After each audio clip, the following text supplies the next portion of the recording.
Jen. And we're SpielMill. Yes, and we saw second start of the last video about what would you do if you had to restart your board game collection. We'll put a link to their video in the description below. And you only had $150. Like, what games would you start with if you had $150 to spend and you had no games at all? So you had to just rebuild. What would you do? So we did our lists. We did them separately. We haven't talked about what approach we were taking. So I'll be interested to see how much our lists mirror each other. Yeah, I mean, I think this is an interesting list for us to do because we are heavy gamers. So, like, well, we prefer heavy games in the end. But, you know, a typical heavy game could spend $150. Yeah, need one game in. So, I'm interested in how this went for both of us. So, how many games did you end up with? 17. Oh my God. Oh no, 16. I think I have 7. Yeah. Totally different approaches. Totally different. So, this is interesting because you have like more than twice as many. I think you should go first and you should do 2 at a time. Okay. Well, you're going to see why I have so many to begin with. So, I suspect we will. All right. Well, I'll go first and I'll say that, so also for those of you out there that kind of want to build your game collection or want to get some games and are thinking about playing, like this isn't about, you know, having things on the shelf. This is playing games. Like you want to play games. There's a lot of print and plays out there that are either free or very cheap. Yep. And so, I mean, I could have put 100 free print and plays. Yeah, on that's, here, I didn't do but any I did free not. print and plays. I did not. There are print and plays on here, including some free ones, but they're on here specifically because I built a gaming experience, a gaming library is what I thought about. So you didn't worry about like the cost of, we should cover this because you didn't worry about the cost of printing any of those games, right? I did not. I did not. And I didn't worry about shipping. I didn't worry about taxes. I went to different publishing sites and Amazon. I prefer to buy games from a local game store or something, but I used Amazon to help price things out. And so the prices might have changed between now and whatever. So if they happen to be on sale or something, I didn't even look at that. I just looked at the price and was like, that's what I could get it for. That's what I built it on. That was a few days ago. So by the time we even edit and publish this video, those prices might be very different. One thing I did think about dice, that you would have to have dice, but there is a free dice simulator app. And I looked, I made sure that there's no cost for it. Like I know we have it. And maybe you have to pay to get some fancy version of it, but you can make custom dice in there. None of the games I picked need custom dice, but you could have custom sets, like 5 6-sided dice, or like a red, a blue, and a yellow, or whatever it is. You can do that on this app, so you would not need to buy dice. So I did think about that part. But so I'm going to start off with, why don't I just do all the free ones in one clump? Okay, that's fine. How many are there? 4. Okay. Okay, so again, I was thinking about like, what do we want out of our gaming experience, right? And so I picked a couple of kind of heavy roll and writes that were free. Actually, all the heavy ones were free, and that is Sunshine City. Now there's an upgrade for $20, but you can get the base game for free. Rolling Seas, which again, you can buy that. We actually have the physical copy. Is it free? I thought the print and play cost money. No, it's free. Okay. And I love that game. That is a really good game. We implemented it in a spreadsheet with the dice app. So or I think there's dice, right? Yeah. We have another one that's similar, but I think this is the one I prefer of the two, sort of like you know, around the seas. Polyhedral Park Planner. No, it's a good one. It's super simple. It's the graphic design but it's a spatial puzzle. It reminds me a little bit of like Cartographers, right? And so it has that kind of feel to it. And then Shield of Achilles, which it's a good one. I don't know why we love this game so much, but we do. It feels a little bit thematic. It's good. It's a good roll and write. It's a really good roll and write. And it feels a little bit more heavy than I have some lighter ones on here too. It feels a little bit just a tick higher, right? And you want some games that are just a little bit more chunky and satisfying to play. And it turned out that three of the 3 of the roll and rights, and all of the heavy ones were free. Right. Yeah. So I unfortunately eschewed this free print and plays. I did think about them, but I don't know. I just didn't do it. I think that was really good that you did though.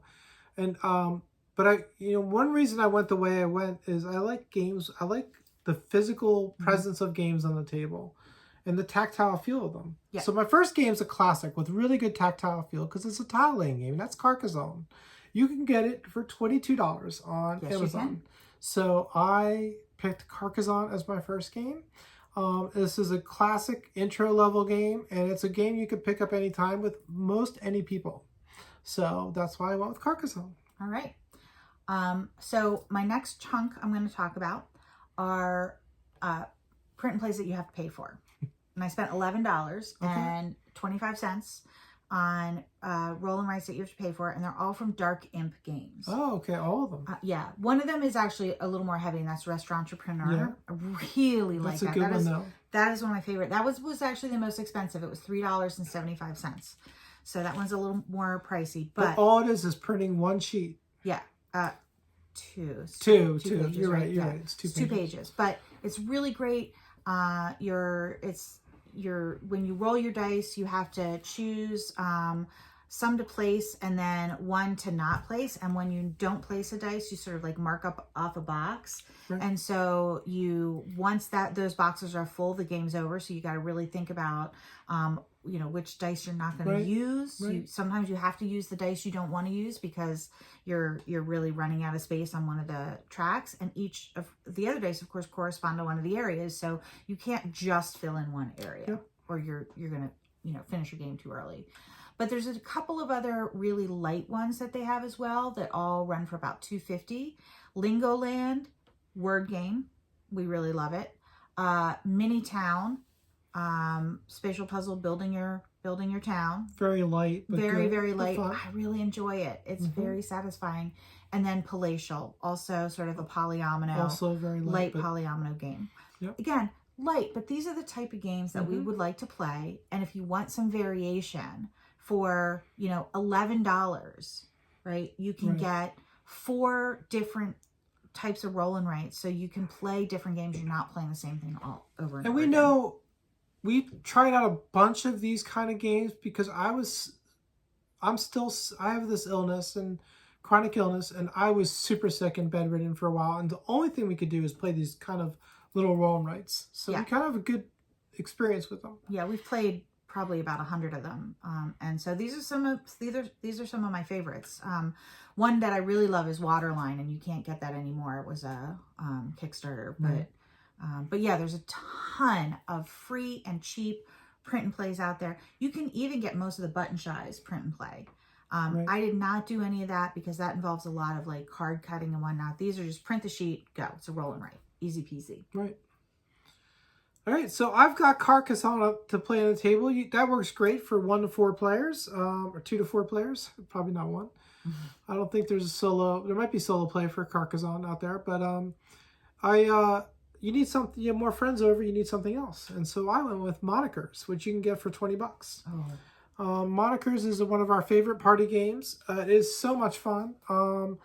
It's also Time's Up is kind of the same game. So.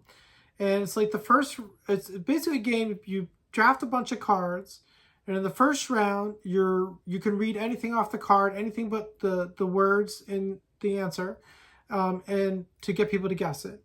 And then in the second round, you can do charades, right? Second round charades?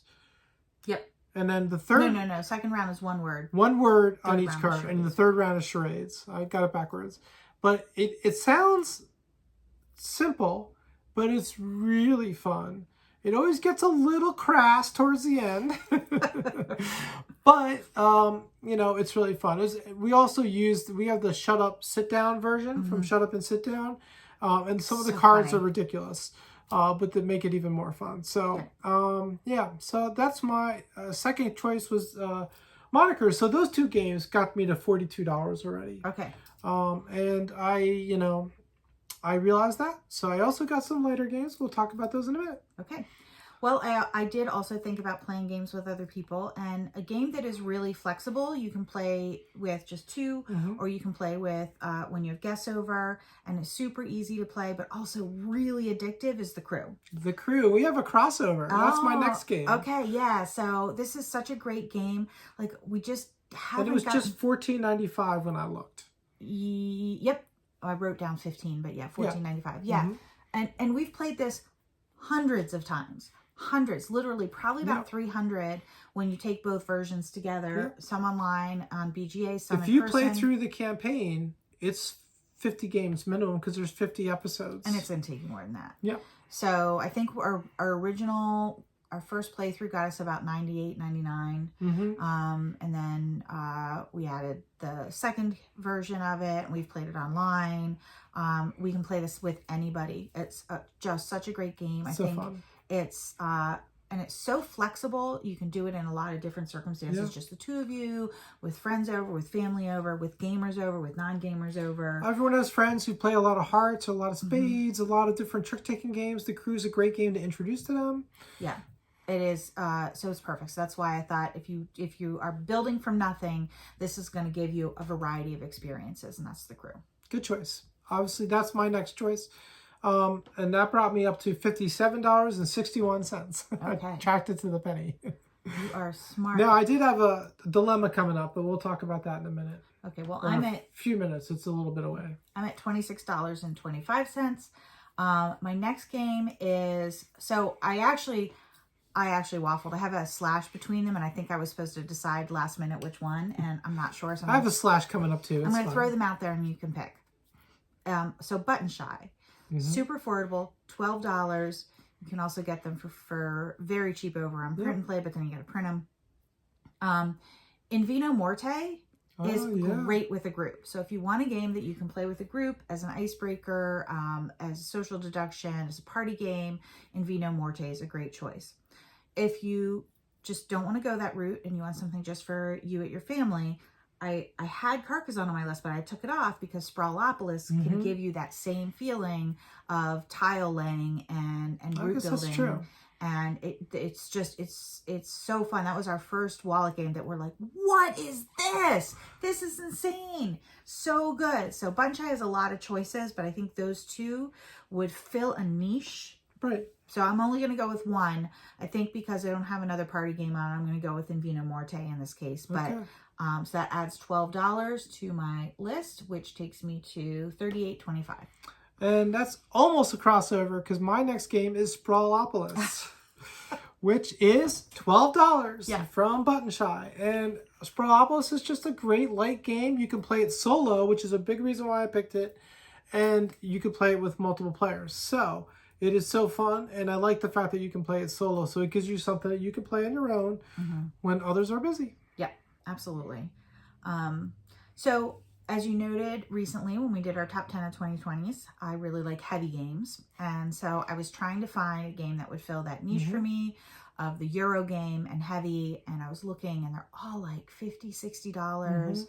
Agricola was, I think, $43, which is pretty cheap. But when I was looking at it, I noticed you can get the very beige but amazing game of Carpe Diem for just $17. Oh, wow. Right? For $17. That's really good. Put Carpe Diem in your cart. It's hideous. But it's such a great game. It's a great game. It's so good. And, I think Carpe Diem is a perfect one because I love Stefan Feld, but I think you can find those sort of like deals out there occasionally. I know we're doing a $150 video thing. This game needs a reprint. It does. Deluxe version so bad. Yeah, I know. I will pay $150 for the deluxe version. Well, I don't know about that much, but 50. 50, 60. Give us some nice components. 50, 60. Yeah. But, and you can probably find it, almost any Euro could be great in the spot if you can find it on sale. But Carpe Diem, Stefan Feld, he's a classic game designer. And this game has some legs. I would play a lot of this. And that would give us that opportunity when we wanted to really dig in and have a deep thinky game to sit down and do that. And we're still only at $55.25. And we have 11 games on the table so far. Oh, wow. So I'm going to go next. So my next game is even a cheaper game. And Sprawlobos is really good too because you can travel with it. Same with the Crew. So these are good games to travel with, and so is this one because it's the size of a pack of gum, and it's called Nut. Smart. Nut is $6.99. Smart. So Nut is a fantastic little game. We enjoy it very much. It's from Perplex Games. It's they're part of their Paco games, which are the size of a pack of gum. So they're a little hard to shuffle the cards, but that's the only challenge with it. And it's just a fun little game where you're playing out. You're trying to get little sets of nuts of the same color on a tree, and then squirrels of the same color with those nuts, because that multiplies. And it's a tricky puzzle. It's more thinky than you would think when you see the small little game, right? Some of them are just whatever, but this is really thinky. That spatial puzzle of trying to get them to all work together. So that's a good highly choice. recommend Nut. Yeah. I really enjoy it. So yeah, that gets me to $69. No, after Sprawlobos, I got to $69, so I'm at $76.60. So I'm just over halfway on my cost. Okay. Okay. All right. So I was looking for another game that I think we have a lot of fun with some of these with card games. I don't know why I really like card games, and this is one of my favorite. It's not quite a roll and write. It has a little bit of feel to it like that, but it's Boomerang. And this you can play with 2, but you can also play it with 3 or 4. It's a draft and write? It's a draft and write. That's what it is. It was the drafting element. I love drafting, card drafting. Thank you for jogging my memory. Because I was like, should I put Bunny Kingdom on it? It's really expensive. What do I love about it? It's card drafting. I love the card drafting, and Boomerang is a card drafting game. Yeah. Right? So to me, that would be the reason to have this on there, is so that you have a card drafting game in your new library. And I found Boomerang. It's hard to find, but I found it for $15.51. So that makes it very reasonable, and I am also barely halfway at $70.76. We're going to accelerate from here. Yeah. So my next choice is actually, I don't have a roll and write on my list yet. And I wanted a roll and write, and I thought of 2 actually. I'm only going to pick one, but this is my slash situation. Okay. The first one that I would prefer to pick would put me $1 over in the end. But I did, if I could go $1 over, I would do Cartographers. Oh, yeah. Because I love Cartographers. It's got coloring. It's got, and I wanted that coloring involved. It's got map making, which is just fun. And it's just a glorious game. But if that was a strict rule, 150 no stop, my other choice is Rolling Realms. So I guess we can go with Rolling Realms. Rolling Realms is this great game from Stonemaier Games. I consider that. That has a bunch of mini games. It's a bunch of mini games, so it's perfect for this kind of thing because you basically get a lot of little games. There's a lot of variability out of it. And the expansions are really cheap too. They're like $5, $6 for an expansion. So, you could build on that at some point in the future, but again, without a heavy output of cash. Is it Kingdom Builder? Is that the name of that roll and write where you're drawing a map? I thought of that one. The print and play one? Yeah. I thought of that one for Kingdom Maps, I think. Substitute. I think you're thinking of Kingdom Maps. I never did go to look it up. I forgot about it. I got distracted, but I was thinking about that for like a cartographer's feel type of game. Instead, we have Polyhedral Park Planner, but no, yeah. Okay, so my next one is the most expensive game on my list. It is $40. Okay, so it's the biggest by far, more than double of anything else. But we needed a cooperative game. We needed a game that would last us a long time, that we would get a lot of plays out of. And that is Gloomhaven Jaws of the Lion. Oh, wow. That was heavy. It is heavy. Yeah, but again, it's good. That's a good choice. We've got a lot of lighter games in here. We've got some midweight Euros, but we love the cooperative sort of battling games, right? We love that experience. And how are we going to get that on That's a limited good choice. budget? I did not put one of those in. So you got one in. Good job. Yeah. And so, but that by far, that was $40. That to me, I think I even may have started there with that game and just building around that. That takes me to $110.76. It's a huge expense, but It's the centerpiece. It's the experience we probably love most in gaming is that cooperative boss battler. Well, I'm already at $98 and I have one more game because this is my centerpiece. I wanted to pick a big heavy Euro because that's one of the things I really love. And I love heavy Euros. And so I went to someone who I know produces cost efficient but really good Euros, and that is Garfield Games. And I went with Paladins of the West Kingdom. Oh, it's $52. Okay. So it brings me exactly to $150. If I choose Rolling Realms, I'm at $149. If I choose Cartographers, I'm at $151. Right. So that's where it kind of went off. But Paladins, I did kind of the same thing. I picked that first, and then I built from there. Yeah. But I wanted to mention it last because it is the heart. The I don't know, because it's the biggest piece. Yeah. I think Paladins is a fantastic game. I don't remember it as well as I should because we haven't played it in a bit, but I think it'd be an excellent choice for that heavy game in your collection so that you have that brain burning thing going on as well. Yeah, we definitely loved that game. That's a really great choice. And I mean, that's why I have Carpe Diem on here is we have to have that heavy sort of brain burner Euro game in our collection, or it just doesn't work for us. Yeah. I mean, $17, that was a good find. Yeah, it was like a done. And that's really how, and I think that's actually really how you should build your list is like, what are the experiences in gaming that you love, and how can I do that cost effectively? That's what I tried to do, but I didn't think of Jaws of the Lion, which was an excellent idea. Yeah. So. Well, so I have just a few more left. Oh, you have a few more. I have three left. Okay, go ahead. So I'm done. Again, what I was trying to think about is we like a lot of experience in our games. We like it to be longer. We like it to be a full on play. We like, there's certain mechanisms we like. So I was kind of looking for a worker placement, and I found Targi is only $19.95. That's a good choice. And there's so much in that game. There's a lot of depth in it. We've only played it once or twice. You were way too sick for it. We powered through, and I realized this is going to be a great game for us. I don't think that you had that experience, but I think you will next time we play it. Right. But yeah, I was struggling cognitively at the time. Yeah. A lot, yeah. So. The fact that you played it at all was just was because you wanted to make me happy. You're so sweet. I mean, I wanted to play it too. Yeah, I know. But this is, again, it's a little box. It is a little price tag. It is a lot of game. And again, that's what you're looking for. If you're trying to build a collection with a very little bit of money, Targi is great bang for your buck. You're going to get so many replays out of this. The fact that the board is made up of tiles or cards, I can't remember what they are, but I know it's like a grid. Well, that grid moves, it shifts, it changes. Right. So you're going to have a different experience every game.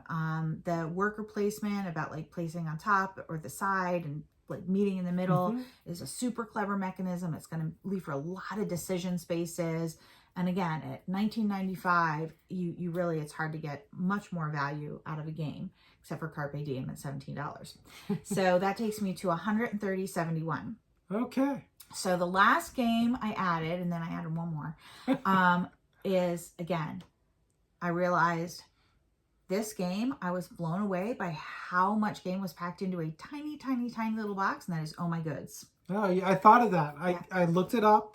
And that was one I ended up with the Crew, I think. Yeah. I ended up with the Crew instead. Yeah.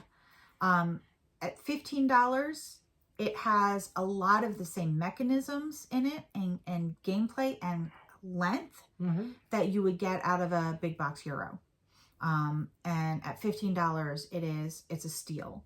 And so I thought that was, perfect to round out the collection, but I was at $145.71. And what was I going to do? Now, I didn't want to go back to the print and play, bucket because I already did that. I made my decisions there, and I realized a deck of cards. And so I found a deck of cards for $3.64. And that makes sense. And so you're going to get to play your regular standard games like hearts or spades or whatever. But there's a new game out there that is available as a print and play called Flip Town. Now, it would put me over budget because it was $5. But you know, the cards could double for that if you wanted to then add that onto your game a little bit later. So that is my my total was $149.35. We come up at 16 total games, many of which are print and play. So there's let's see. Well, I was gonna Go ahead. I was gonna suggest that people tell us whose collection they like better, but I think I like yours better than mine. You think you did a better job? I don't think I did a bad job. I think No, I you would did a great job. be fine starting with my collection. Yeah, for sure. But you ended up with more games out of it. That was good process. Good process. Yeah. And again, just the different experiences. It's not all the same. We like to, first of all, play. Yeah. We like to play a lot of different things. We like that experience of going and doing something new and sort of changing it up. Right. And we like the different types of experiences. And I think this will give you that variety. Plus Jaws of the Lion, which will stay on one of the tables for a year. Ever. All right, folks. So what do you think? What would you pick for your $150 game selection? And what strategy would you use? Would you go different? Like what would be the core sort of experiences or mechanisms you would want on your list? Yeah, if you had a big core game that would be sort of your one expensive item, what would that be? And like, what would your approach be? That'd be interesting to hear. Yeah, let us know in the comments. All right, remember, Every day that you game. it's a holiday. Bye, everyone. Bye.